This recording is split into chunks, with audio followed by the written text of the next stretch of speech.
Itinerario cuaresmal, el poder curativo del perdón, heridas en el corazón. Javier Eslata.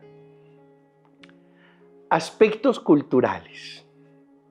Vamos a leer esta parte del libro que nos va a ilustrar muchísimo. La historia del estudio del perdón es sorprendentemente breve. Los estudiosos suelen hablar de una primera etapa que termina en la década de los 80 del pasado siglo, en la que autores como Piaget profundizaron en los aspectos más morales. A partir de entonces, otros autores han ahondado más en sus fundamentos psicológicos y psicosociales y se han realizado estudios de investigación más rigurosos, tanto en el plano individual como social. Más recientemente, los autores se centran o en el aspecto más individual como algo que me ayuda a superar una situación negativa o en el aspecto de su eficacia para remediar las heridas causadas en las relaciones interpersonales o de grupo y por tanto desde un punto de vista más relacional o social. Un primer modo de acercarnos a los aspectos culturales de esta realidad es considerar que sucede en los ambientes culturales en los que no existe una visión del perdón como remedio para sanar integralmente el daño recibido. Se entiende que en cualquier cultura, las personas cercanas que se quieren o sencillamente se respetan son capaces de perdonar las pequeñas cosas del día a día. Pero ¿qué decir cuando las ofensas son de mayor entidad? ¿Qué consecuencias origina en las relaciones interpersonales esta limitación en la capacidad de perdonar? Parece obvio que si no se perdonan esas ofensas, lo normal es que perduren en la memoria, al menos en la memoria emocional. Cada persona conservará un conjunto de agravios que influirá a buen seguro en las relaciones entre las personas implicadas.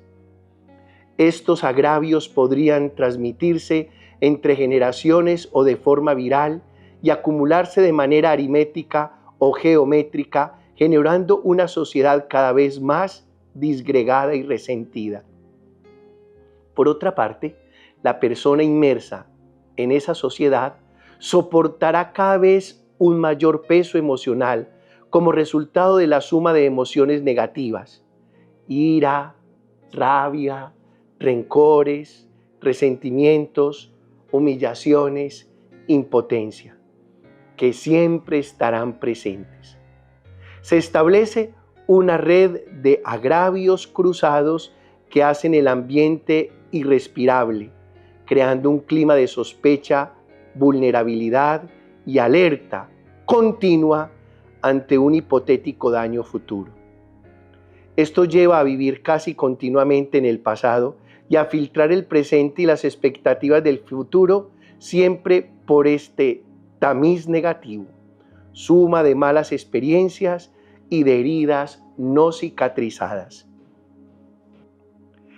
Las consecuencias de vivir sin perdón, enredado entre los agravios y las ofensas, es muchas veces el recurso a la venganza. La persona agredida puede sentir cierta satisfacción viendo que el agresor paga por el daño que ha hecho. Cuando en un ambiente social no se perdona, el agredido libera su ira y mitiga su dolor mediante la devolución del daño recibido. Y la experiencia dice que estas dinámicas originan una espiral interminable de agresiones y de violencia. Frente a la libertad que supone el hecho de perdonar como acto humano, en la venganza lo normal es dejarse llevar por las pasiones con poco o nulo uso de libertad. Es una conducta más cercana al reino animal que al reino racional.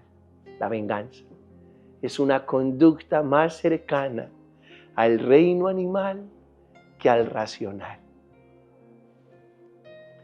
¿Qué papel ha desarrollado el perdón a lo largo de la historia en las diferentes civilizaciones? ¿Pertenece al bagaje de todas las culturas? ¿Se trataría de un elemento antropológico supracultural? ¿Hay diferencias interculturales a la hora de perdonar? Son varias preguntas. En la cultura helénica no existía el perdón en cuanto tal. Reconocían en cambio la indulgencia, la compasión o la simpatía, lo cual no quita para que, si alguien actuaba contra los dioses, por ejemplo, sufriera su castigo correspondiente de forma ejemplar. El mismo Sócrates piensa que sus falsos acusadores se hacen a sí mismos un daño mayor que el que le infligen a él.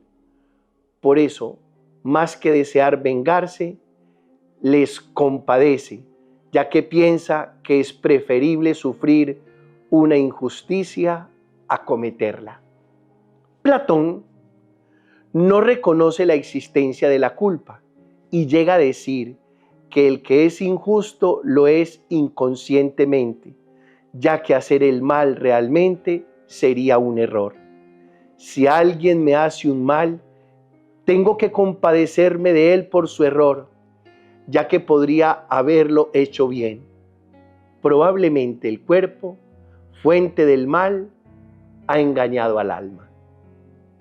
Una visión más cercana a la de Sócrates es la de Séneca, que veía en el hecho de apiadarse el motivo fundamental para perdonar.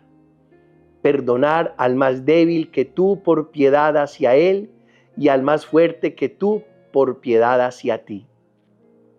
El derecho romano supera la ley del talión del pueblo hebreo y abre la posibilidad de pactar una remuneración entre ofensor y ofendido para compensar el daño realizado. Solo en el caso de no obtenerse un pacto para esa compensación, se recurriría al ojo por ojo. Posteriormente, este pacto se convierte en obligatorio y la ofensa es fuente de obligaciones, lo que supone un alejamiento mayor de la ley del talión. En la actualidad, el perdón no ha llegado todavía a algunas culturas y en otros casos queda reducido a un consuelo superficial de tipo sentimental espiritual que ayuda a sobrellevar la ofensa. En las sociedades occidentales existen algunas realidades de tipo cultural o sociológico que podrían estar desnaturalizándolo o dificultándolo, como A, la tendencia a la autonomía. Si tengo un conflicto, la mejor solución es cambiar de persona con la que me relaciono. Lo importante no es llevarme bien contigo, sino llevarme yo bien. Y si contigo no me llevo, buscaré a otro. B, la abundancia de redes superficiales de relación fundadas en el interés. Esto puede hacer que deprecie un acto gratuito como el perdón, máxime cuando me supone un esfuerzo. ¿Por qué tengo yo que perdonarle después de lo que me ha hecho? De nuevo, en contraposición a la amistad, si me falla esta conexión de la red, busco otra conexión y asunto arreglado y resuelto. C, el recurso desproporcionado a la vida judicial mediante denuncias en el seno de la familia o a los profesores o a los vecinos, pudiendo resolverse el problema por otras vías como el diálogo o el perdón. D, la tendencia a establecer bandos, valorando el caso en términos de victoria o derrota. El empeño en ganar en ese supuesto combate se impone sobre la relación humana entre las personas implicadas e incluso se impone sobre la verdad. En el fondo de estas realidades hay al menos tres corrientes que podrían estar alimentándolas. Primera corriente, el relativismo. Segunda corriente, el individualismo. Tercera corriente, el hedonismo. La verdad es que ni el relativismo, ni el individualismo, ni el hedonismo favorecen la grandeza del perdón. El perdón es un valor en sí mismo. 1. El perdón sucede en la medida en que soy capaz de ser mejor ser social. 2. Y el perdón, pues, siempre pasa por la expiación, duele. Y entonces no tiene que ver nada con el hedonismo, es decir, el placer por el placer. Cuidado. Cuidado con el relativismo, con el individualismo y con el hedonismo, que no le hacen bien a la grandeza del perdón. Te bendigo en el Padre, en el Hijo y en el Espíritu Santo.